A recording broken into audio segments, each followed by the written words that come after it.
Bueno, pues ya después de 5 minutos de cortesía ya iremos algunos se han incorporado, pero espero que se incorporen rápido, porque empezamos el día con mucha intensidad, con mucha fortaleza. En este caso vamos a dar la bienvenida a Jesús Martín Blanco, director general de Derechos de las Personas con Discapacidad del Ministerio de Social y Consumo de aquel lado de Cinta. Y yo creo que él va a ser el que nos va a orientar y nos va a presentar un estudio que creo que puede ser de gran interés para el ámbito de enfermedades. Así que Jesús, sin más, te doy la bienvenida y te doy la... Muchas gracias, querido Héctor, por acogernos aquí en este centro, en este espacio de conocimiento, de encuentro de las enfermedades raras. Por ver también aquí, querido Juan, otro curso que estás desarrollando a esta agenda, una agenda compleja, retadora, pero una agenda también de futuro. Fide, que te veo por ahí al fondo, a sus compañeras y compañeros de esta familia de FEDER. Y bueno, diciendo que estamos hablando hoy, vamos a hablar de ciencia, vamos a hablar de investigación. Quiero que mis primeras palabras sirvan para que tomemos conciencia que estamos asistiendo últimamente a un cuestionamiento de asuntos que creíamos plenamente aceptados, plenamente consolidados, no solo en las leyes, en el derecho, sino también en el imaginario social. Me refiero a que se está negando la violencia machista, se está negando la emergencia climática o incluso la inclusión en un proceso eficaz para que exista convivencia en realidades como las nuestras, que son diversas. Yo asisto con estupefacción a que programas de máxima audiencia, influencers con miles de seguidores hablen sin ningún tipo de rubor ni por supuesto sin ningún tipo de evidencia que avale ese tipo de discursos, por ejemplo, del efecto nocivo de las vacunas, de que no existe o que no vale para nada la ciencia.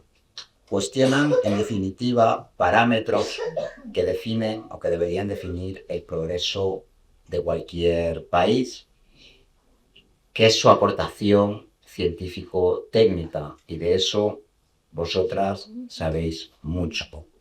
Eso está pasando en la España de 2025 y está siendo un caldo de cultivo a una ideología basada en una gran libertad ficticia que quiere cercenarla en base a un pensamiento. Hoy estamos aquí en Burgos y hemos venido a hablar de ciencia. De ciencia como salvavidas para que las personas que como yo, como vosotras, tenemos una enfermedad rara. Porque nuestra existencia, pero también nuestra supervivencia, depende en muchos casos de la investigación. Y aquí estamos para cristalizar una demanda que yo lo escuché a este señor hace mucho tiempo, al movimiento asociativo FEDER, que era evaluar el despliegue y la implantación de las medidas de la acción pública en prevención existente en materia de enfermedades raras. Y este estudio que hoy vamos a presentar, le doy las gracias a mi compañera Carmen, investigadora, mujer con discapacidad, que ha liderado este estudio, está llamado a una rendición de cuentas ante vosotros. ¿Qué hay que hacerlo? Para ver si lo que hay está funcionando, porque si no funciona, hay que corregirlo o hay que enmendarlo. Para que esta acción y la inversión siempre escasa de las administraciones públicas cobre sentido donde tiene que cobrar, que es en la vida de la gente. Este estudio no solo describe una realidad, hace una cosa más importante, es que nos interpela a actuar. Nos recuerda que solo mediante la acción pública podemos consolidar un modelo de prevención un modelo de atención integral que ofrezca un horizonte de realidad, un horizonte de esperanzas a las personas con enfermedades raras y a nuestras familias. Porque lo público no mira las rentas, lo público no mira las clases, que lo público iguala. España no es la misma, o no debería serlo, desde la primera reforma social de la Constitución, y es que el artículo renovado, artículo 49 renovado, establece sin ningún tipo de ambajes que las personas con discapacidad somos sujetos de todos los derechos humanos. Y para eso se tienen que dar 3 premisas, que conocéis todas muy bien, porque las sufrimos, porque hay quiebras en las 3. Es la inclusión no como un lugar común, no como una palabra que se utiliza hasta prácticamente profanarla. La inclusión implica una gran profundidad democrática, en el sentido de que la inclusión significa estar, significa progresar y significa convivir. También la autonomía, otra de las cosas que también es una de las claves para la libertad. ¿Cómo configuro mi proyecto de vida? ¿Lo decido yo o lo deciden otros por mí? Y la accesibilidad universal. Si un espacio o un derecho no es accesible, aquí en este contexto hablamos mucho del derecho a la salud. Yo lo vivo cada vez que me tengo que hacer una ecografía, una radiografía. Esos aparatos no están preparados para cuerpos como el mío. Entonces, se me hace un buen diagnóstico, esos aparatos me ven bien mi cuerpo, que si no es así, puede quedar quebrado el derecho a mi salud. Por eso, en el ministerio, que es el ministerio de esas personas que estamos atravesadas por las vulnerabilidades, es el ministerio de los derechos sociales, nos tomamos en serio estos mandatos constitucionales y hemos sido diligentes para que el artículo 49 llegue y se positivice en las leyes que más impacto tienen en la vida de las personas que como nosotras tenemos una discapacidad, que son las leyes de discapacidad y las de dependencia. Está ahora en Cortes una reforma profunda de estas leyes y que va a tener una disposición orientada a fomentar la investigación, la innovación aplicada a desarrollo de productos, servicios y sobre todo también un artículo para asegurar por ley que el derecho a la salud abra de una vez por todas las puertas a las personas con discapacidad.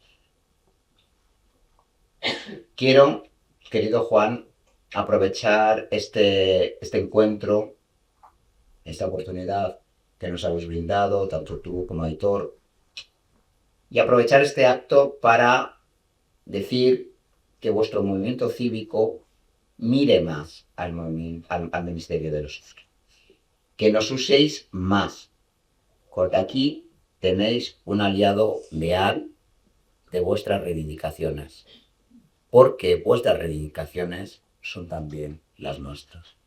Y precisamente por eso incluimos esta medida en el Plan Nacional de Bienestar Saludable. Por eso hemos aprobado unos nuevos instrumentos de valoración de la discapacidad para que consideren este nuevo rostro que hay en la discapacidad, en el que están las enfermedades raras y que antes no estaban bien contempladas, y por eso aprobamos también una nueva normativa de jubilación anticipada que va a asegurar la protección social y garantías de vida a muchas de nosotras. Amigas, voy finalizando. La humanidad precisa de ciencia para obtener conocimiento, y en base a ese conocimiento impulsemos políticas públicas eficaces, basadas en la evidencia de los datos, en el rigor de la comprobación y no en la intuición los estereotipos que siguen siendo muros de contención para la inclusión de las personas con discapacidad. Este ministerio trabaja con certezas. Por eso, el Real Patronato con Discapacidad hemos hecho una inversión sin precedentes en la pasada legislatura de 6,5 millones para generar conocimiento, para saber más de la discapacidad. En la discapacidad siempre hay muy poco dinero. Siempre hay poco dinero, en general, en las políticas sociales. Con lo cual, tenemos que aceptar que no nos podemos equivocar, porque si nos equivocamos en una política pública, estamos tirando dinero. Con lo cual, por eso hacemos muchos estudios para decir, aquí es donde hay que actuar y no aquí. Y eso nos lo da la ciencia, que de eso, Juan, vosotros sabéis mucho. Finalizo diciendo que el enfrentamiento en esta sociedad, en este momento del mundo, en esta configuración del nuevo orden mundial tan polarizado, el enfrentamiento gana muchas veces la batalla del entendimiento. Sin embargo, cualquier ola reaccionaria se combate con derechos, que son los que determinan verdaderamente el avance de cualquier sociedad. De esto va la democracia que las españolas, los españoles, conquistamos hace ya 50 años, de vivir juntas y de que la inclusión sea un patrimonio de toda la ciudadanía sin excepciones. Muchísimas gracias a todos.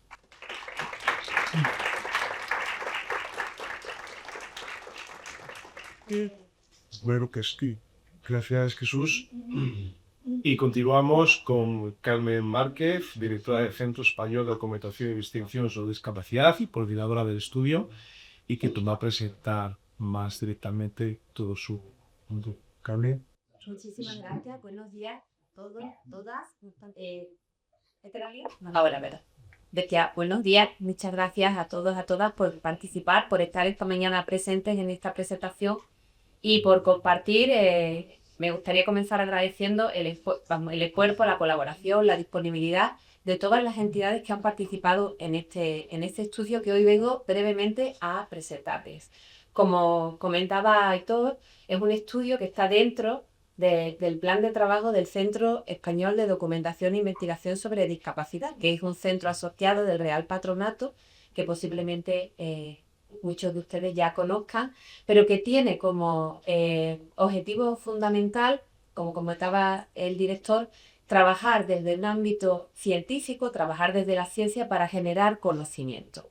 Este estudio lo hemos realizado durante el primer semestre de este año, aproximadamente 6-7 meses, y ha querido tener ese enfoque, el enfoque de basarnos en la ciencia, en el método científico, para poder conocer qué está ocurriendo en nuestro país en torno al despliegue y la implementación de actividades y actuaciones de prevención en materia de esterilidad.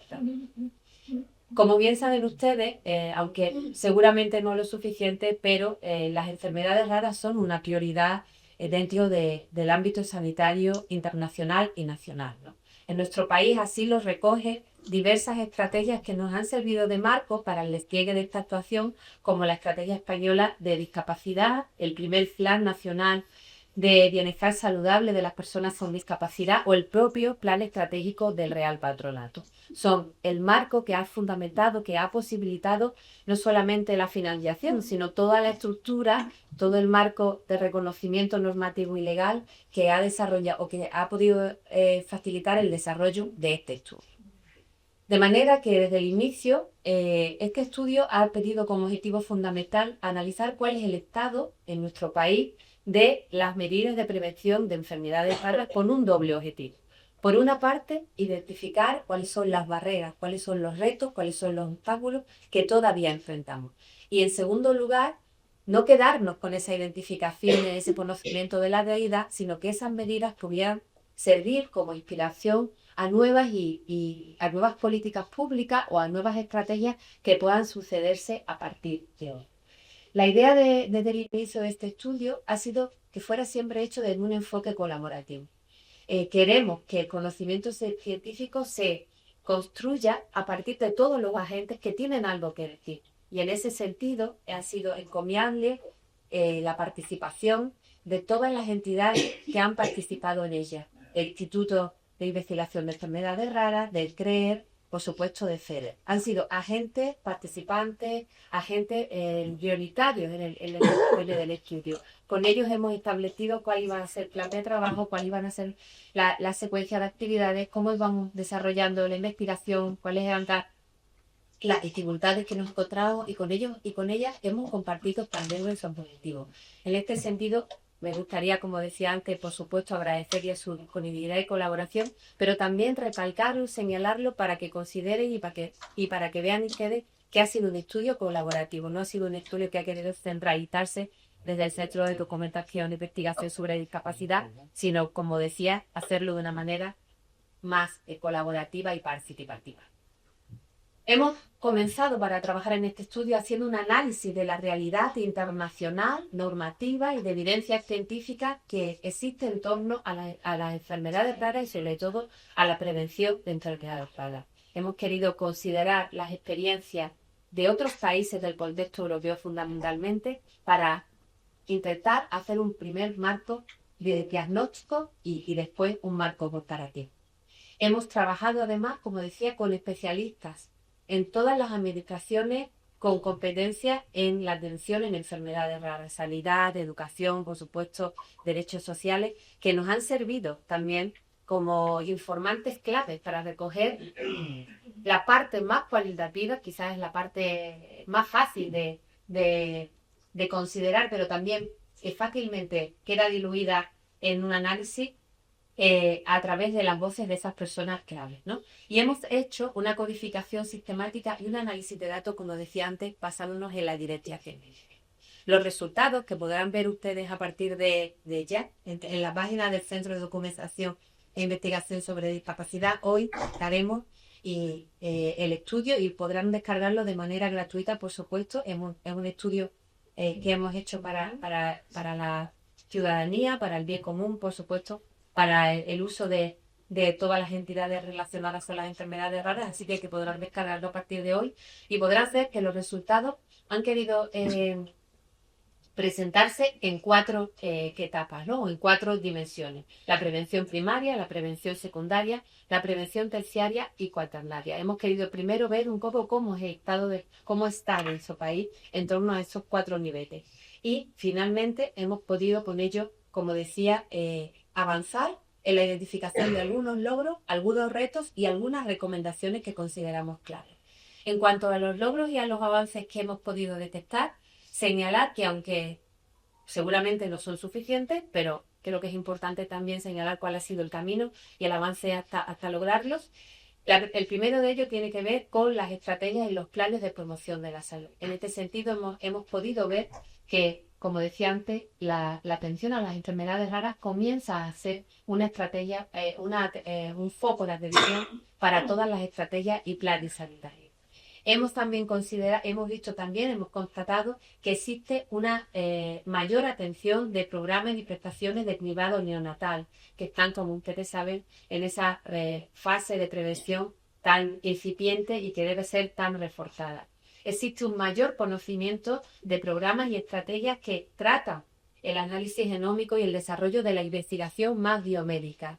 Es algo muy importante también para la prevención de las enfermedades raras, y se está trabajando en nuestro país en el desarrollo de terapias innovadoras, incluso algunas de ellas que han comenzado a señalar o a trabajar por la inteligencia artificial como instrumento colaborativo.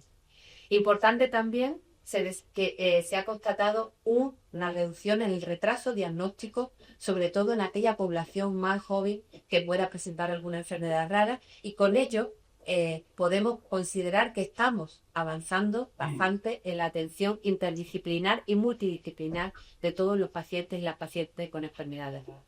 A su vez, se ha fortalecido el registro, no solamente de enfermedades, sino también la participación de todas las asociaciones de familias y de pacientes en el propio registro de personas con enfermedades raras.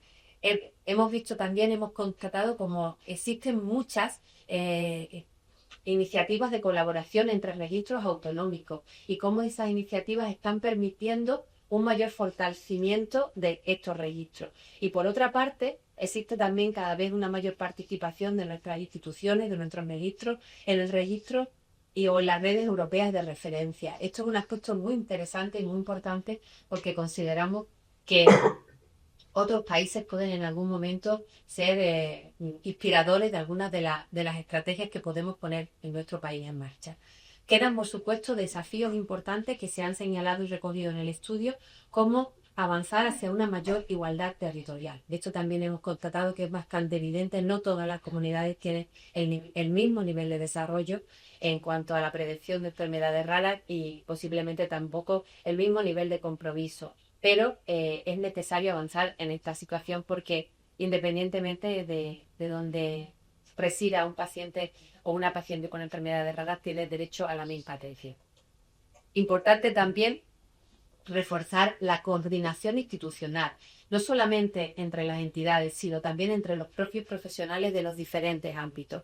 Hemos visto también la importancia de establecer protocolos que faciliten que los profesionales de los diferentes ámbitos pueden atender con todas las garantías a las personas con enfermedades raras. Y hemos visto también la importancia de formar en la detección, formar en el tratamiento, formar en la prevención, justamente de estos profesionales de los diferentes ámbitos.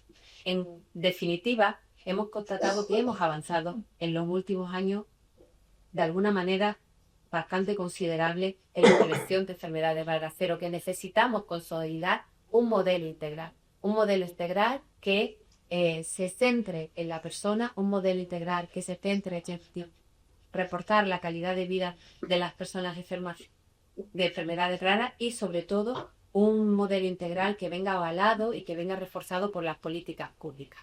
Unas políticas públicas que tienen que ser unificadas, que tienen que ir en la misma dirección, que tienen que trabajar con el mismo objetivo. Una política pública que tiene que estar coordinada, como decíamos antes, en todos los niveles, entre todos los profesionales, en todos los agentes, también del tercer sector, que están aportando y que pueden aportar una información valiosa sobre la situación, y unas políticas participativas e interseccionales. Las personas con enfermedades raras necesitan ese análisis interseccional porque no solo somos mujeres, no solo somos personas con discapacidad y no solo somos hombres, hay muchas variables interseccionales que deben considerarse y sobre todo unas políticas que cuenten con financiación estable y con mecanismos de evaluación. La evaluación suele ser una de los procesos más desatendidos en las políticas públicas y son muy necesarias para poder estar en un constante proceso de mejora.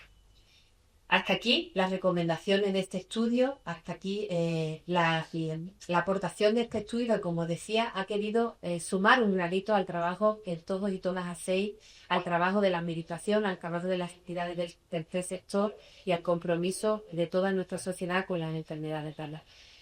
Como centro de documentación e investigación del Real Patronato estamos a su disposición. Somos una entidad pública al servicio de la ciudadanía y no duden en contar con nosotros para cualquier otra, como cualquier otra aportación, cualquier otra colaboración que en temas de investigación y enfermedades raras puedan considerar. Muchísimas gracias por su atención.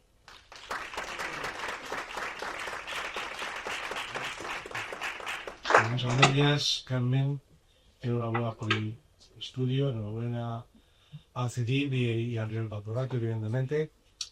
Y ahora vamos a hacer una pequeña espacio de diálogo y reflexión donde vamos a contar con la participación de Juan Carrión, presidente de Federiso Fundación, no hay que presentarle más, y a dos personas que quieren también colaborar y participar de esta reflexión. Por un lado, Xavier Caballero, representante de la Asociación Murciana de Fitoquística, y María Gemma Iriba, representante de la Asociación para la Lucha contra las Enfermedades Biliares Inflamatorias.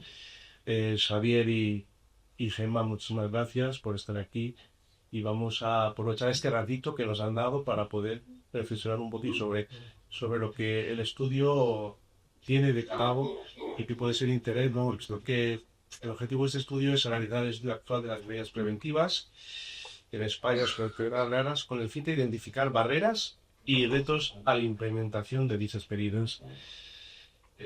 También se han identificado buenas prácticas que favorecen el diseño y desarrollo de políticas públicas de prevención en enfermedades raras. En esta primera parte de la mesa quisiera preguntar un poco, siempre desde esa idea de que la detección precoz y el diagnóstico de enfermedades raras es clave para mejorar el pronóstico y reducir la odisea diagnóstica, ¿no? Que ha habido mejoras en la incorporación de la genómica y la ampliación del cribado neonatal y prenatal, pero persisten todavía desigualdades autonomizadas en los protocolos y en el número de enfermedades evaluadas. Sabemos que FEDER está impulsando una estrategia integral para promover la aprobación de una nueva ley de cribado neonatal que garantice esa equidad y homogenización del acceso al diagnóstico precoz en todo el territorio de España. Y por ahí van un poco la pregunta que le hago a Juan, ¿no? ¿Cuáles son los pilares de esta estrategia? Muchas gracias, Aitor. Permíteme que antes de responder, quiera desde la Federación Española de Enfermedades Raras, agradecer a Jesús Marquín, director de discapacidad y también director del Departamento sobre discapacidad, a Federica, gracias también por compartir estos resultados y sobre todo por generar esta alianza junto a PER y el FEDER, que juntos hemos podido construir este estudio de medidas de prevención en enfermedades raras muy necesario para nuestro colectivo. En el día de ayer poníamos en valor que un centro de referencia estatal como el que hoy nos acoge tiene necesidad de generar ese conocimiento en el ámbito de las enfermedades raras y si ese trabajo se hace de manera conjunta y pudiendo aportar todo, realmente puede ser positivo y nos puede ayudar a construir un futuro mejor. Escuchando los resultados, escuchando también las recomendaciones que nos traslada nuestro querido director general, donde tenemos que implicar más y apoyarnos más en el Ministerio de Derechos Sociales, por supuesto que así vamos a ver cómo no puede ser de otra manera, pero no solo eso, decir, sino que vamos a tener la oportunidad de construir juntos a vosotros pues todo el trabajo que pueda contribuir a mejorar esa prevención. En FEDER trabajamos ya de la mano de todas y cada una de nuestras entidades en el Día Mundial con ese lema que era más vale prevenir que curar, porque hoy solo el 6% de nuestras enfermedades disponen de un tratamiento, por lo tanto es muy importante nosotros la prevención. Y este estudio nos marca esa hoja de ruta que tenemos que trabajar todos conjuntamente para lograr incluir en el diseño de políticas públicas que puedan contribuir a garantizar esa prevención a cualquier ciudadano en nuestro país. Y de manera especial a la pregunta que nos traslada para la Federación Española, para el colectivo de diagnóstico, es una de nuestras prioridades. Lograr ese diagnóstico precoz en menos daño es la clave, pero evidentemente este estudio pone de manifiesto también esa fragmentación territorial de la que existe en nuestro país. Cuando hablamos de fragmentación territorial, referíamos a que había como 17 diferencias en la aplicación y en la implementación de todas y cada una de estas medidas. Pues esto que también se ha puesto de manifiesto en este estudio y que también como recomendación tenemos que trabajar para lograr esa homogenización en el número de enfermedades raras que se incluyen en esas pruebas de cribado neonatal, ha posibilitado trabajar conjuntamente para que esto ocurra. Es decir, no puede ser que el código postal de donde residamos condicione el mayor o menor acceso a las pruebas de cribado neonatal, porque hablamos de 400.000 bebés nacidos en un año y que han tenido la oportunidad de beneficiarse de esa prueba del talón, y una simple gota de sangre puede cambiar el desarrollo y el transcurso de una vida. Por lo tanto, tenemos que ser capaces de garantizar esa equidad y esos derechos que hoy se han puesto de manifiesto en las conclusiones de ese estudio. Es decir, y para ello, pues tenemos en nuestro país, en este momento actual, dos iniciativas, una propuesta de ley promovida por Más Visibles, donde desde Pérez apoyamos esta iniciativa, donde en el momento actual se está procediendo a la recogida de firmas para que también nos sumamos a esa iniciativa, para poder también poner en valor que esto es una necesidad que tiene que tener una respuesta y en este sentido, pues no solo que hemos apoyado, sino que invitamos a la ciudadanía en general a participar con el respaldo de esta iniciativa. Pero paralelamente y de manera conjunta, hemos también promovido, construyendo una alianza con Estratego, el diseño de una ley de cribado neonatal en el concepto universal. Y los pilares y los que se basa precisamente es garantizar esa equidad en todo el territorio. Y decía esto porque esta es una de las recomendaciones de este estudio y que nosotros cogemos ese testigo, es decir, tenemos que promover y ahora mismo pues estamos trabajando, como no puede ser de otra manera, generando las sensibilizaciones con todos los colores políticos. Siempre he dicho que de las enfermedades raras ni tienen ni colores políticos, ni equipos de fútbol, toda aquella persona que quiera contribuir a lograr un mejor bienestar en nuestro colectivo puede hacerlo, pero para nosotros el poder compartir y trasladar todas estas conclusiones de estudio para que realmente se fundamente la necesidad en nuestro país de construir juntos una ley que garantice la equidad, el acceso al cribado y que mejore esa prevención tan necesaria para todos. Ese es el pilar que nosotros vamos a sustentar y en el que vamos a trabajar de manera conjunta. También siendo, como lo hablábamos esta mañana en el desayuno, totalmente humildes de que es muy difícil responder a todo en los tiempos que nosotros, la familia, los afectados, necesitamos, pero no dejándolo de hacer y trabajando en equipo y con estudios como el que hoy presentamos, podemos ponernos a disposición de los responsables y de los tomadores de decisión con argumentos, con conocimiento que fundamenta esa intervención. Así que felicidades por Jesús y todo el equipo por hacerlo posible. No, Hitor, Hitor, le pido la palabra para felicitarte por esta iniciativa, ándamela, para que la apoyemos desde el Ministerio de él, porque la comparto de principio a fin. Evidentemente, pues el estudio no solo este. La mayoría de los estudios, ponen de manifiesto esta fragmentación de enfoques, de abordajes en los servicios sociales, educativos, también sanitarios. La constitución que tenemos es esta y tenemos que trabajar en este marco de convivencia, de diversidad territorial que tenemos en España. Eso no significa que haya que buscar elementos que nos unan. Y esta ley que propone FEDER me parece que es un elemento de cohesión para proteger un bien básico como es el derecho a la salud. Con lo cual yo espero esa ley, esa propuesta para yo empujarla también desde mis responsabilidades con el Ministerio competente. Así mismo, desde ya va a estar a disposición.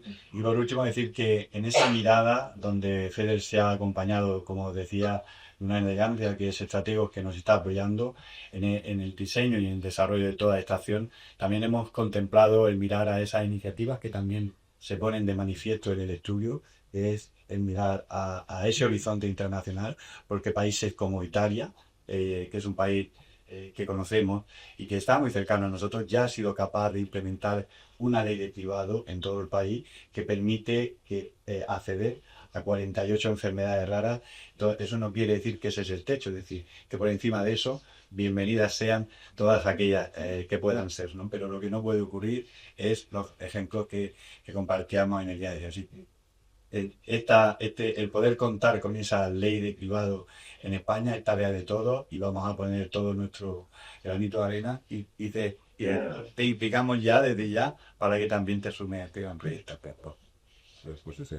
Pues evidentemente en los Socios Español estemos en esa misma línea y Xavier, que yo creo que sabe que somos conscientes que hay enfermedades, patologías como la suya que están dentro de la cartera de servicio del Sistema Nacional de Salud, pero quisiera saber que nos compartieras por qué esta necesidad tan importante y en el caso de tu patología, por qué es importante que esté en ese cribado, en esa cartera de servicios. Bien,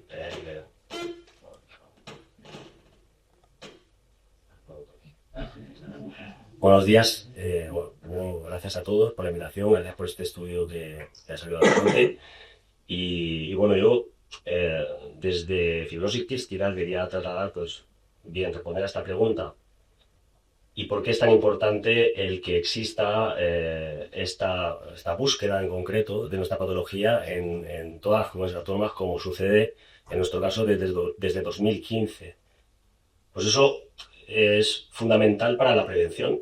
No solo la prevención en cuanto a la progresión de la enfermedad, porque ya disponemos de tratamientos, fármacos y terapias, algunas de ellas incluso no invasivas, que pueden mejorar y frenar un poco el deterioro de la patología, sino porque además, hablando de prevención, el resto de círculo familiar puede ser también analizado y detener de alguna forma esa progresión de la enfermedad, esa prevalencia de la fibrosis quística en España. Gracias a esto, en la última década, siempre nosotros hemos hablado de números de incidencia de 1 de cada 5.000 personas, 1 de cada 5.000 nacidos vivos, así se dice. Y en esta última década podemos decir que es 1 de cada 7, 9.000 nacidos vivos, por tanto ha bajado esa incidencia.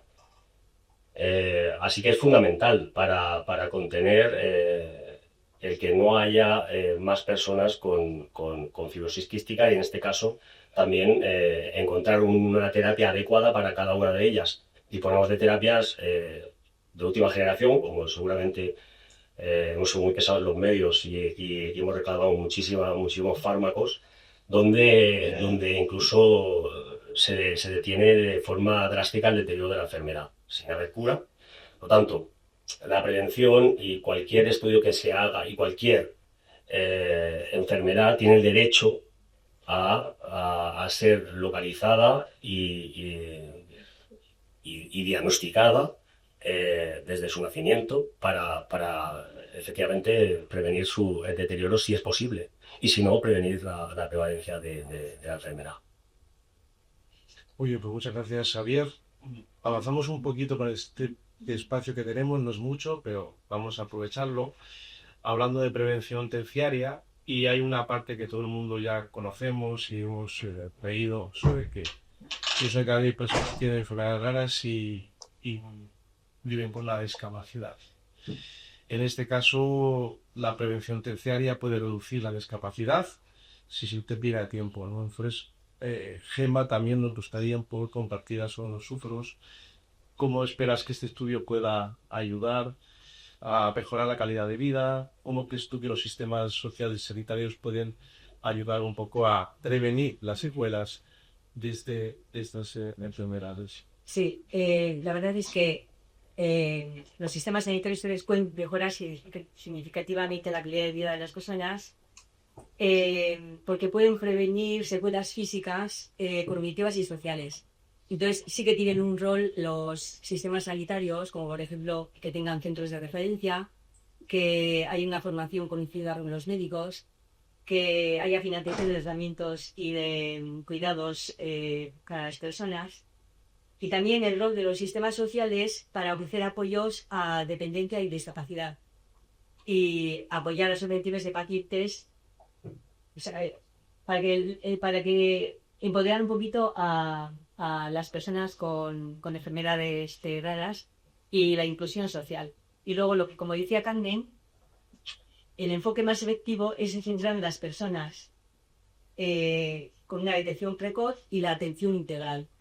Entonces es muy importante visibilizar realidades complejas, un reconocimiento legal y social y políticas públicas que sean más inclusivas. Bueno, pues muchas gracias, Gemma. Vamos a centrarnos ahora en la otra parte del estudio que habla de que el acceso a los medicamentos huérfanos y terapias avanzadas sigue siendo limitado con diferentes espacios territoriales y retrasos en la aprobación. Os vamos a ver también cuánta Dios comentó. Bueno, pues ¿cuáles son los desafíos ante estas posibles consecuencias? Lo comentamos ayer, ¿no? Pero así gráficamente yo creo que que como solo ese 6% dispone de ese acceso a medicamentos huérfanos, la realidad que nos deja muy presente este estudio de prevención de enfermedades raras, de medidas, es que tenemos también que trabajar para garantizar la equidad en el acceso a estos tratamientos, ¿no? Porque los tratamientos es algo que nos permite, en este caso, contribuir a mejorar nuestra calidad de vida y en algunas veces también contribuye a curar la enfermedad. Pero también en esta realidad, es decir, tenemos que ser conscientes del escenario que se nos dibuja, ¿no? Es decir, 156 medicamentos huérfanos autorizados en Europa, de los cuales 104 se incorporan en nuestro sistema nacional de salud.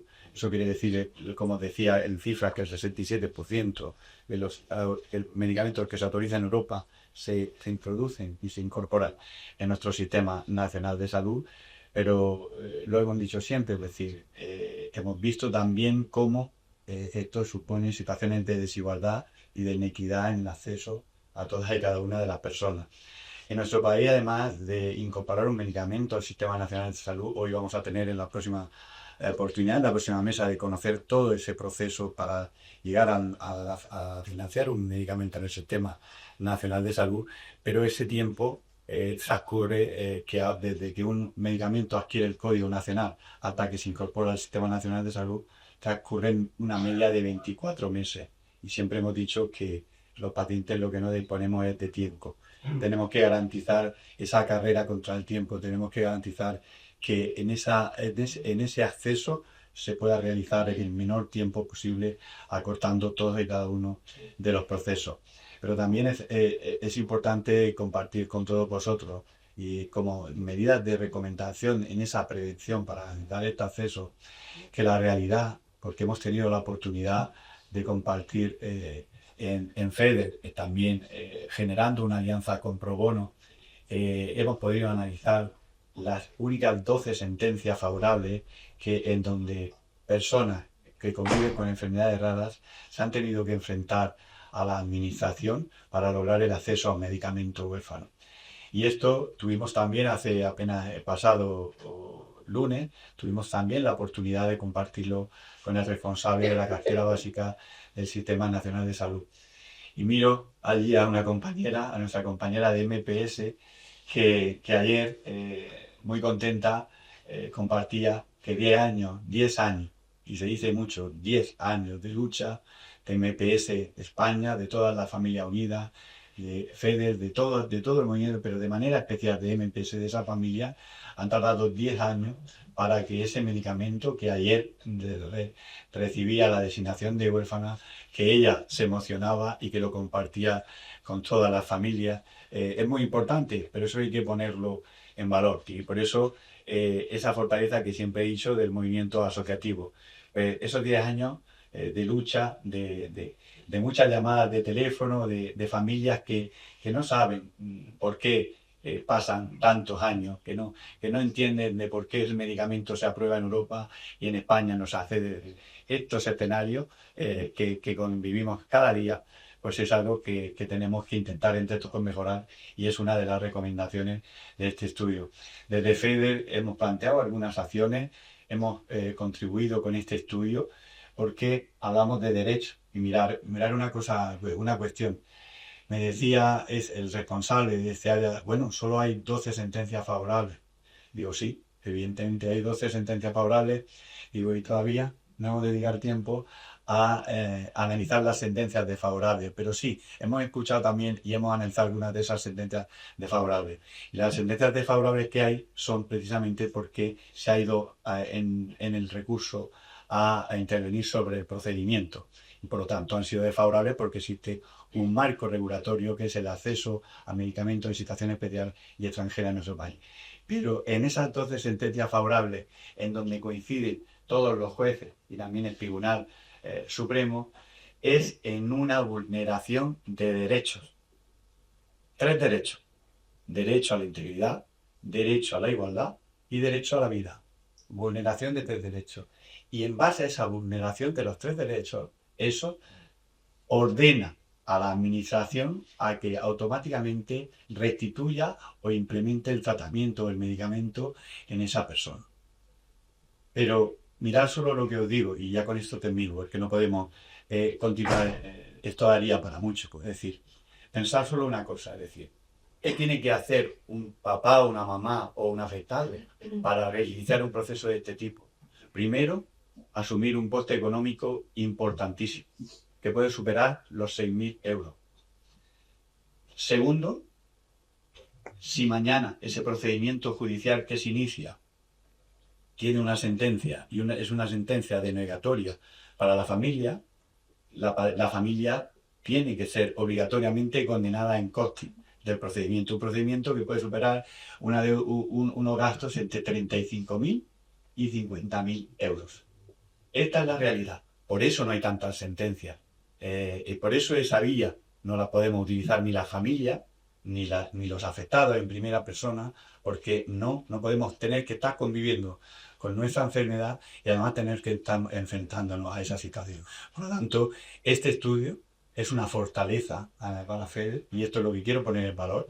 Este estudio nos da esa fortaleza para también trasladarle a la administración, es decir, que trabajando todos juntos, como medidas preventivas para poder garantizar el acceso, tenemos que generar herramientas que lo posibiliten. Y esto es algo que tenemos que hacer, porque utilizar la otra vía es un proceso desgastador para la familia, para el movimiento asociativo y para todo, para el que no estamos preparados. Es decir, no estamos preparados ni la Federación Española, ni ninguna asociación en particular, ni ninguna persona, ni ninguna familia a nivel individual. Por tanto, yo me quedo con lo positivo que aporta el estudio, que es trabajemos juntos para garantizar también esa equidad en el acceso, poniendo de manifiesto todas estas conclusiones que se han trasladado en este estudio.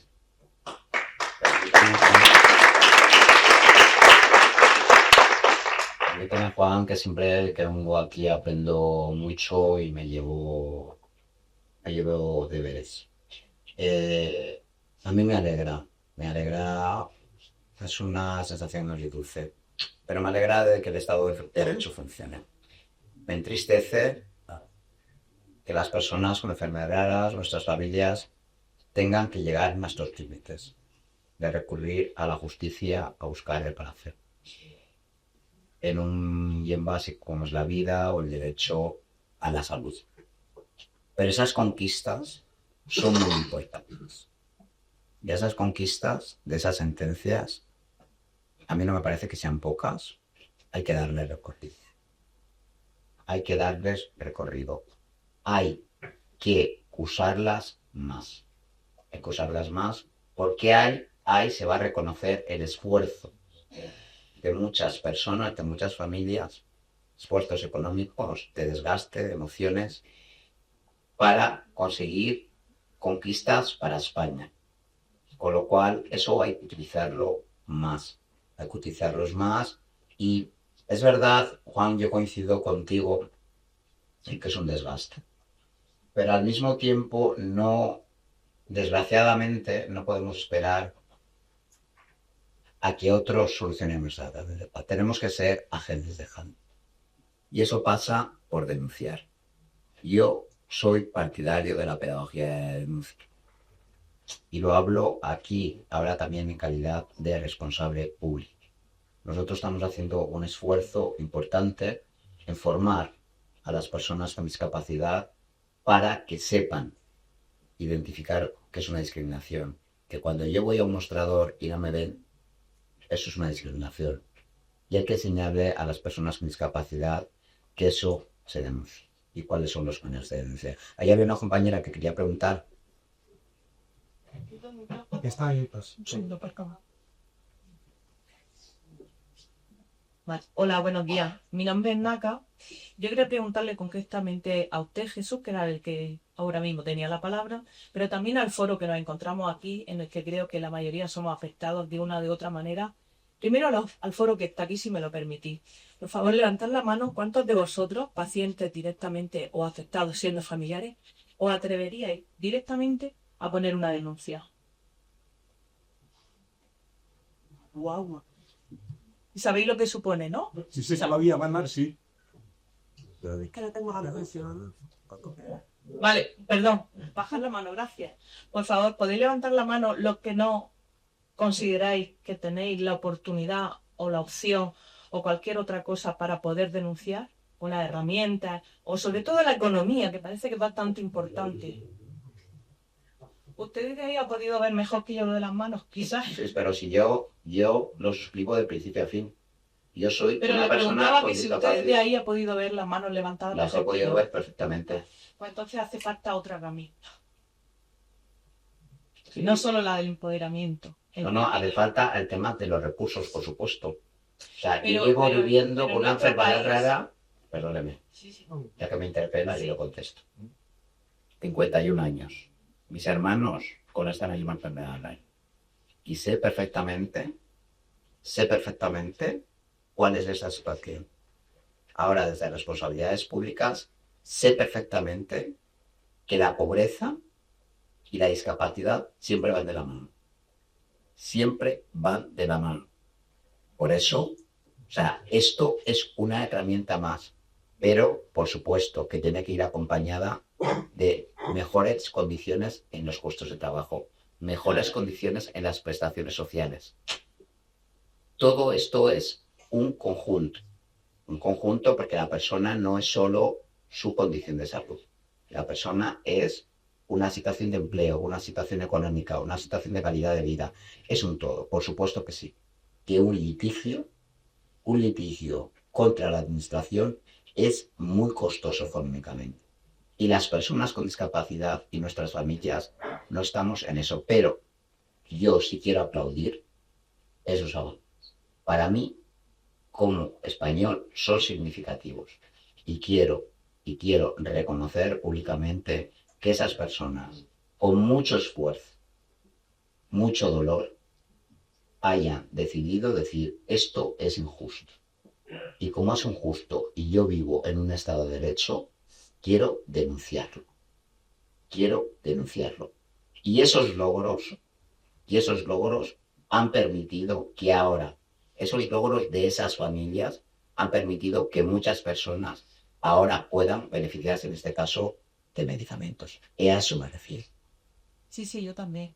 Pues También tengo 51 años, que estoy de acuerdo totalmente con lo que ha dicho, pero creo que no hace falta otra cosa para empoderar, que se habla tanto del empoderamiento del paciente, de tener los derechos y todo esto que estamos hablando esta mañana, y es que la administración pública abra la puerta en este sentido. Si hay un medicamento que está aprobado por la EMA, sea un medicamento que sabemos que tiene un IPT favorable, porque España no lo financia, para la excepcionalidad de los pacientes con enfermedades raras, que además son muy poquitos. Ahí iría yo antes que a buscarle un buen trabajo a los pacientes que no han decidido tener la enfermedad ni tampoco el trabajo o la situación económica que tienen. Creo que podríamos hacer las dos cosas. No es que se puedan hacer las dos cosas, es que se debe hacer todo. O sea, todas las vías hay que abordarlas. Porque si no funciona una, puede funcionar la otra. Y para eso yo creo que el movimiento FEDER, o sea, que hayáis cristalizado o que se haya cristalizado en una voz común todo el sentir de las enfermedades raras, pues es una fortaleza para que esa agenda, que es una agenda compartida, aunque luego cada asociación pues tiene su propia agenda propia, pues permita pues esta ley que comentaba ahora Juan de los cribados, que va a beneficiar a todas las enfermedades. Y yo siempre digo, o sea, yo ahora estoy aquí, pero yo vengo del activismo, que hay que tocar todos los frentes, pero también el del litigio estratégico. El del litigio estratégico es un buen aliado para la mejora colectiva. Y ciencia política, todo. O sea, insisto, que todo vale para mejorar las condiciones de vida de personas que como tú, como yo, tenemos una enfermedad. En cualquier caso, seguro que estamos de acuerdo, todos los que estamos aquí, en que el tiempo es lo que no tenemos. Muchísimas gracias. A ti. Bueno, pues perdonad ahí, vale. Vamos a pedir licencia a María Tomé y a Jorge Mestre, que le estamos robando un poco su tiempo. Venga, la última pregunta, si os parece, y podemos conciliar. Y es que he oído varias cosas aparte de... No me he entrado a Z. Buenos días. Mi colectivo no tiene diagnóstico, ¿vale? Nosotros somos las personas sin diagnóstico. Entonces, aquí estamos hablando del tiempo, como Yo creo que temas que No sé. Está encendida. Ahora. Venga. Es que pensaba que era la caballé y no. Creo que mi colectivo no tiene diagnóstico, ¿vale? Con lo cual todo esto todavía lo tenemos muchísimo más complicado, llegar a todas nuestras incapacidades, dependencias, discapacidades.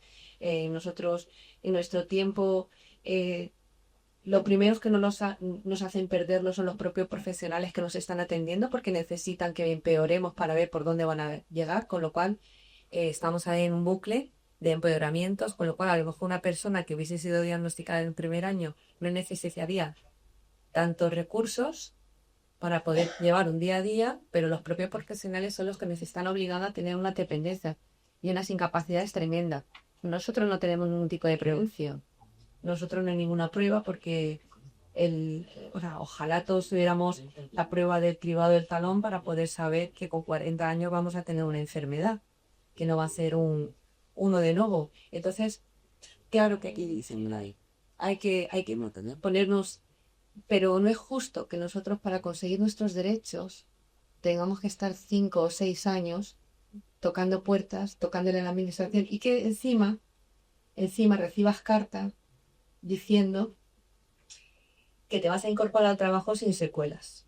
Cuando tienes una polineuropatía sensitiva motora, que eso sabemos todos que es neurodegenerativa.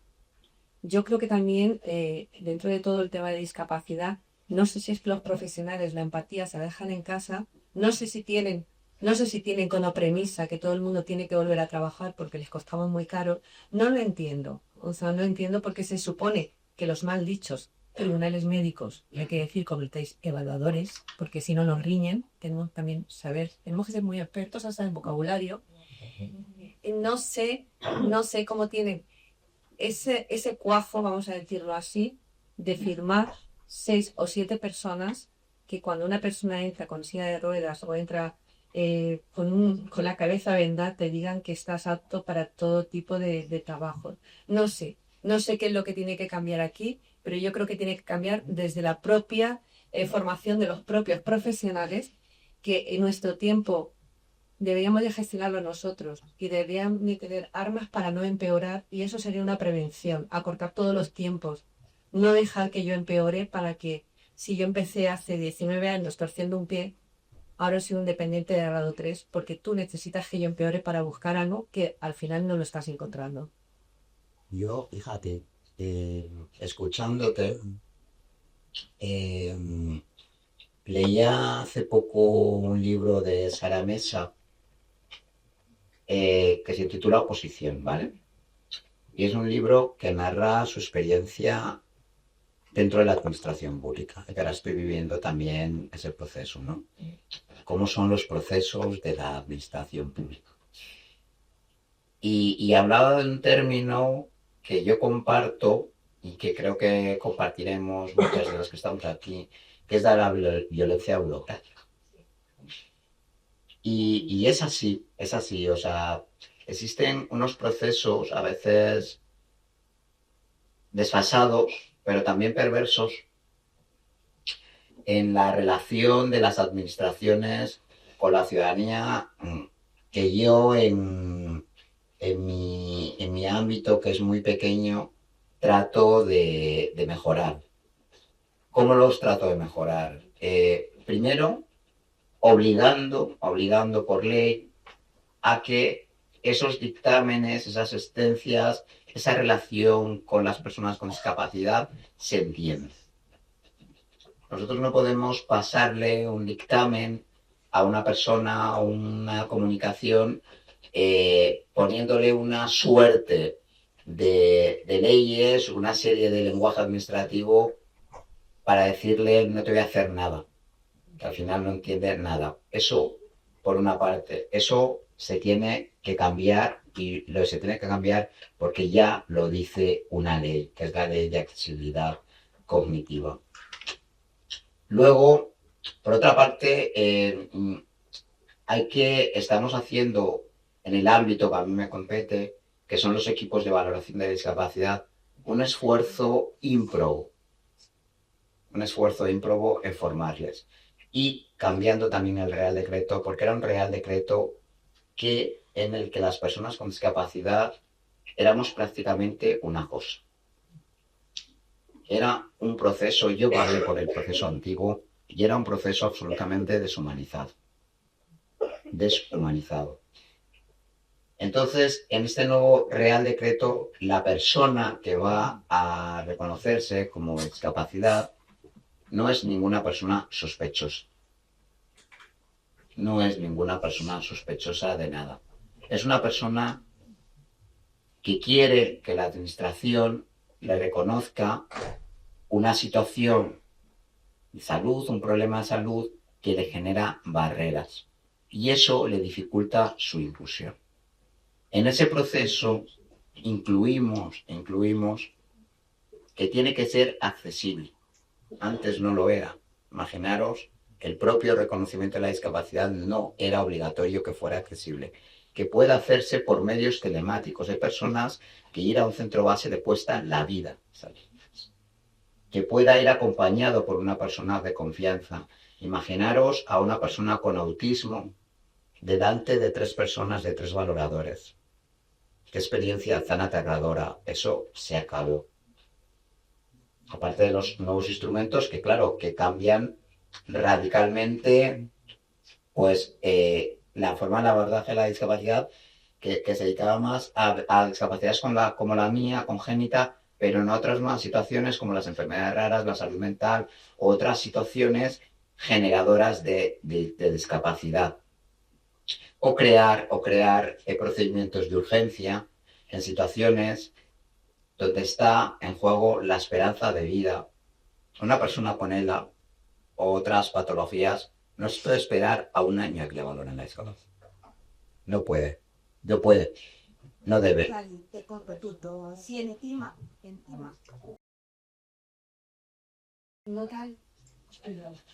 Si encima tu cuerpo se desarrolla como una ELA, pero no tienes ELA, Sí. O sea, nosotros pusimos, lo dejamos base amplio, ¿eh? Cuando estuviera, no pusimos ELA, ¿eh? Estoy poniendo este ejemplo. Pero el Real Decreto habla cuando está comprometida la esperanza de vida, situaciones humanitarias o violencia de género. Quiero decir que lo comparto, que estoy robando aquí tiempo que yo ya he hablado y estoy robando, disculpadme compañeras, pero bueno, que yo no soy espacios, me meto en perengenales, pero creo que es importante aclararlos. Bueno, está bien. Esto ha generado que el espacio, necesitamos otros espacios más para poder seguir compartiendo, está claro, ¿no? Pero tenemos que terminar. Vamos a dar un último minuto de reflexión, si quieren, Xavier o María Gemma, para que ellos también puedan compartir aquellas pequeñas reflexiones que os han sugerido de todo lo que hemos hablado, lo que habéis compartido. Si os parece bien, te digamos con vosotros y damos paso ya a María y a Jorge.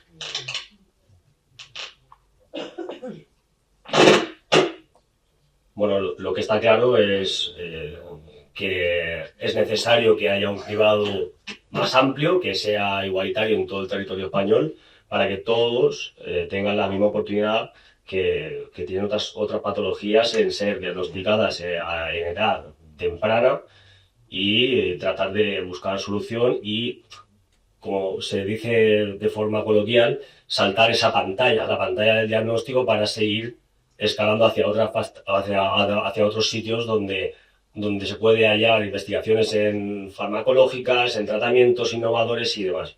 Así que es fundamental que se incluya el máximo posible en los cribados neonatales para diagnosticar a todas las personas que puedan llegar a tener, a sufrir o desarrollar una enfermedad rara.